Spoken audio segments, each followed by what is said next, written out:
ایک اور مسئلہ جو موجودہ عہد ہی کا پیدا کردہ ہے اور اسی دور کے اندر سامنے آتا ہے وہ مرسی کلنگ کا ہے. یعنی کچھ مریضوں کے بارے میں یہ ہے کہ وہ لائف سپورٹنگ جو انسٹرومنٹس ہیں، میڈیکل ایکوپمنٹ ہے، ان پہ ہوتے ہیں اور وہ خود یہ اعلان کر دیں اور کہہ دیں کہ جی ہمیں اگر آپ اس اذیت سے نہیں گزارنا چاہتے تو ہمارا آپ خاتمہ کر دیں.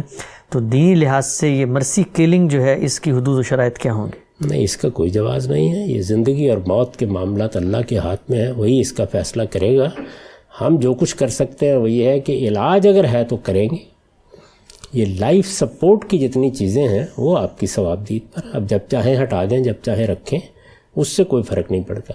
یعنی اس میں یہ نہیں ہوتا کہ آپ علاج کر رہے ہوتے ہیں، آپ مصنوعی طور پر زندہ رکھنے کی کوشش کر رہے ہوتے ہیں.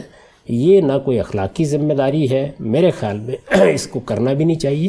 جب تک علاج ہے وہ لازماً کرنا چاہیے اور ہمارا کام علاج کرنا ہے. زندگی موت کے فیصلے کرنا یہ اللہ کا کام ہے.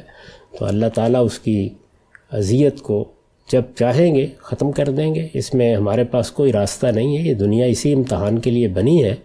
اس میں ہم اپنی طرف سے جسارت نہیں کر سکتے کہ اللہ کی جگہ پر چلے جائیں. ٹھیک. تو اس میں غالب صاحب اگر کوئی شخص جو ہے وہ اس کی فیملی ممبرز نے اس کو اسپتال میں داخل کیا ہوا ہے اور وہ اس طرح کی سپورٹ، لائف سپورٹ یا کسی اس طرح کے ایکوپمنٹ پر ہے، اور ظاہری بات ہے آج کے دور میں آپ کو پتہ ہے میڈیکل ایکوپمنٹ اور اس کے اخراجات بھی بہت ہوتے ہیں، تو کیا فیملی کو یہ ڈیسائیڈ کرنے کا حق ہے اپنے کسی باپ، اپنے کسی بچے کے بارے میں کہ اب ہم یہ ایکوپمنٹ جو ہے اس سے ہٹا سکتے ہیں؟ یہ ہر شخص کا حق ہے، کیونکہ یہ اصل میں علاج نہیں ہے.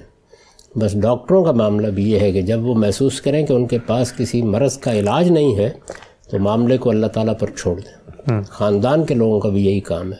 ہر شخص کو اپنے بارے میں بھی یہ وصیت کرنی چاہیے، اس لیے کہ اس طرح کی چیزیں بہت اذیت کا باعث بن جاتی ہیں. جانتے ہوتے ہیں ہم کہ یہ کوئی علاج نہیں ہے، بس ایک معاملے کو باقی رکھا جا رہا ہے. تو میرے نزدیک باقی رکھنا یہ آپ کی ذمہ داری نہیں ہے، علاج کرنا آپ کی ذمہ داری ہے. اور آگے بڑھ کر کسی کو موت سے ہمکنار کر دینا یہ بھی میرا یا آپ کا کام نہیں، یہ اللہ ہی کا کام ہے.